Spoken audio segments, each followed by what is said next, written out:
All right, and now I'm recording. And now I will share my document camera. There we go. All right. I'm assuming you can see this. Let me know if you cannot see this. So problem set number 9, number 1 says we've got engine oil at 60 Celsius flowing over the upper surface of a metal plate at 20 degrees Celsius at a velocity of 50 meters per second. That's pretty fast. And the dimensions of the plate are 5 meters long by 0.5 meters wide. We want to find the rate of heat transfer. And we're given a bunch of the properties of engine oil at the film temperature, which remember is the average of the surface temperature and the bulk temperature of the fluid. So we got our density, we got our Prandtl number, that's good, so we don't have to look that up.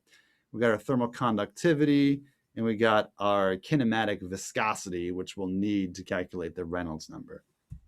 So we look at this and we think about this problem, and we know our basic equation for convection heat transfer, Q dot, is equal to H times the area times the difference in temperature. This is the delta T between the surface temperature and the bulk fluid temperature.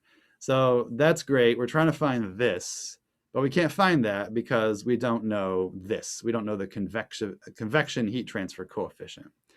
We can find the area. We're given the dimensions. We can find that. We know that. We know that. We just don't know H. So we don't know H. To find it, we can get the Nusselt number.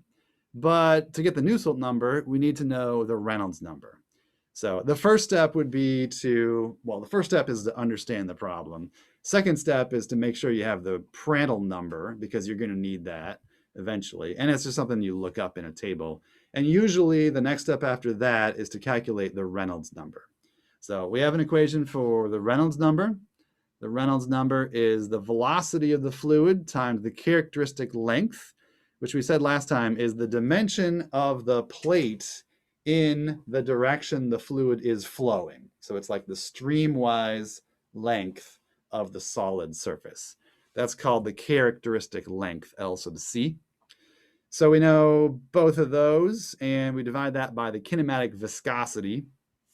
So we have 50 meters per second times 5 meters. That's the characteristic length, divided by the kinematic viscosity, and we get 1.0 times 10 to the 6th.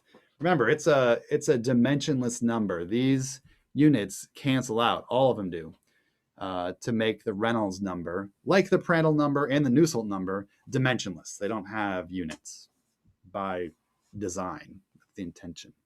But they do tell us, the Reynolds number tells us whether this is going to be a turbulent flow or a laminar flow. And for a flat plate, flow over a flat plate, the critical transition number is about 5 times 10 to the 5th. So that's 5 with 5 zeros at the end of it. This is 1 followed by 6 zeros. So this is larger than 5 times 10 to the 5th. So therefore, when we have a larger Reynolds number, the flow is going to be turbulent. It's going to have turbulent flow over this plate. So now we can take that and we can calculate our Nusselt number. And we know the definition of the Nusselt number is this. It's the convection heat transfer coefficient, H, times the characteristic length divided by the thermal conductivity of the fluid. But we also have a relationship here. This is an experimentally derived relationship that people have worked on for a century. And we can calculate the Nusselt number with this relationship and then set it equal to these variables right here, because we know that, L sub c, we know that, K, so we can just use this to find H. So we're going to plug it into this relationship first with the Reynolds number and the Prandtl number. And we look at those tables that I gave you. This is page 21. And we have a Reynolds number greater than 5 times 10 to the 5th. So a experimentally derived relationship for the Nusselt number is 0.037 times the Reynolds number to the 0.8 power times the Prandtl number to the 1/3 power. So that's what we're going to use. So we're going to plug that in here, plug in for the Reynolds number here, plug in for the Prandtl number here, both dimensionless numbers. And we get a value for the Nusselt number of 33,527. So that's good. We can plug this number into this equation right here. And then our only unknown is h. So we set h times L sub c divided by k equals this, our Nusselt number. And now we can rearrange for h to find that. So we multiply both sides times k, divide both sides by L sub c. And then we plug in for k and plug in for L sub c. And we find that our convection heat transfer coefficient is 968 watts per meter squared times degrees Celsius. Okay, so we're almost there. So that's our convection heat transfer coefficient. Now we can find our thermal resistance for convection. And by definition, it's always going to be 1 divided by HA. So we plug in our H, 968 watts per meter squared per degree Celsius, times the area. This is still in the denominator. And the area is 5 meters times half a meter. And we plug all that into our calculator, and we get a thermal resistance for convection of 0.000413 degrees Celsius per watt. So that's always going to be your units for thermal resistance. So if you get those units, that's a pretty good indication you probably did it correctly. And now the very last part is we plug into our basic equation for convection. Q dot for convection equals the delta T, so this is the surface temperature minus the bulk fluid temperature, divided by the thermal resistance for convection. So we got all these, just plug them in. Surface temperature, bulk fluid temperature, the resistance that we just calculated, and you get negative 96,800 watts, which is about negative 96.8 kilowatts. What does the negative sign tell you? Well, it tells you that when I subtracted these numbers, I got a negative number, which tells you that the bulk fluid temperature must be larger than the surface temperature, and it was. So that just means that we're actually getting heat flux or heat flow from the bulk fluid to the surface, which is the opposite of what we generally assume for convection problems, but it's no problem at all. So having a negative heat transfer rate is perfectly fine. Just be aware of what that tells you. All right, so that was number one. And number two says that we have a steam pipe with an outside diameter of 30 centimeters and a surface temperature of 120 degrees Celsius. It's going through an engine room with an ambient temperature of 30 degrees Celsius. And we have ventilation in the room with an average air velocity of 2 meters per second. And we have the pipe length is 10 meters. We want to calculate Q dot. All right, so once again, we have an equation for Q dot. Same thing up here. We have an equation for Q dot, but once again, we don't know H. That's always the tricky thing with convection heat transfer. We don't usually have H. So we want to find it. We want to try to find H. And to get it, we can use the Nusselt number, but we don't even know the Nusselt number yet. We have to find the Reynolds number to find the Nusselt number. And we can do that because we are given the velocity, we know the characteristic length, it's the diameter, and we know the kinematic viscosity of the air at the film temperature, which is the average of the surface and the bulk fluid temperatures. So we need to calculate our Reynolds number.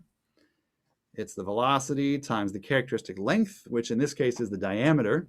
When you have flow over a cylinder, it's always the diameter. So put that in meters because that way it'll cancel out with these other units. Otherwise, it won't cancel out. So it's got to be in meters. And here's our kinematic viscosity. And you plug those numbers in, the units cancels out, and you get 30,080 for our Reynolds number. And that is above the critical value, which is 4,000. So we know that we have turbulent flow over this pipe.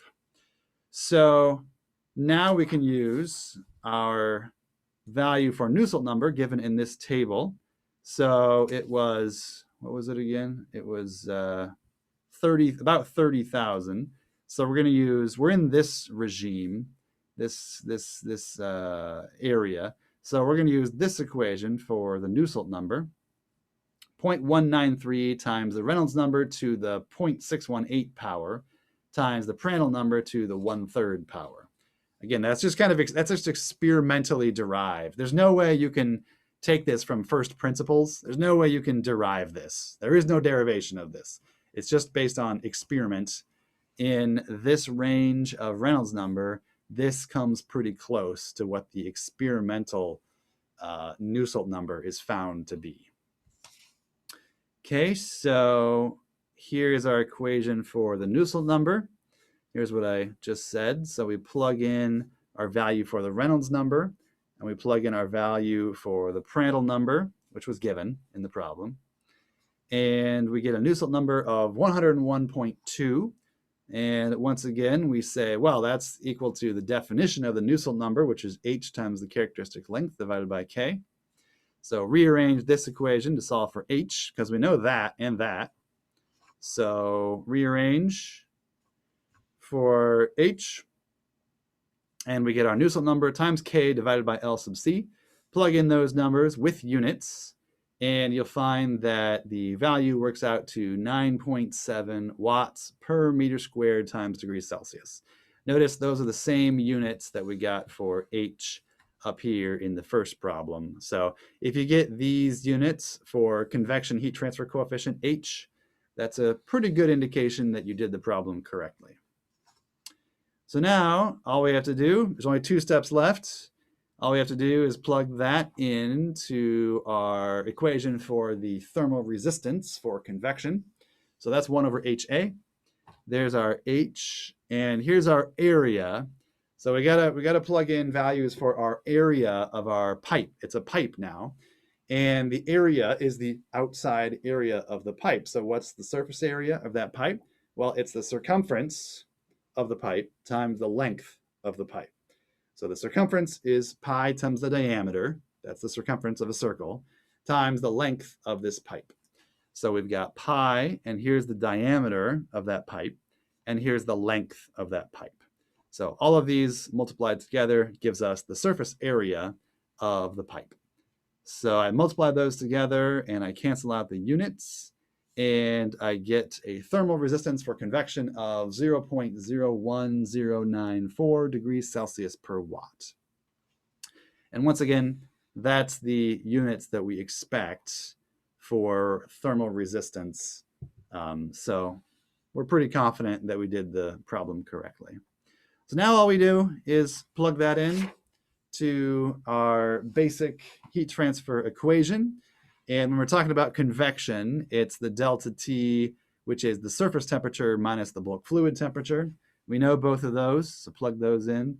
Plug in the thermal resistance from right here, and you get a value of 8,228 watts, or about 8.23 kilowatts. And in this case, it's a positive number, which tells us that the surface temperature was higher than the bulk fluid temperature, which tells us that our heat transfer in this case is going from the solid surface, which was the outside of the pipe, to the bulk fluid, which was the air, which makes sense. All right, so that's it for those 2 problems. I will stop recording now.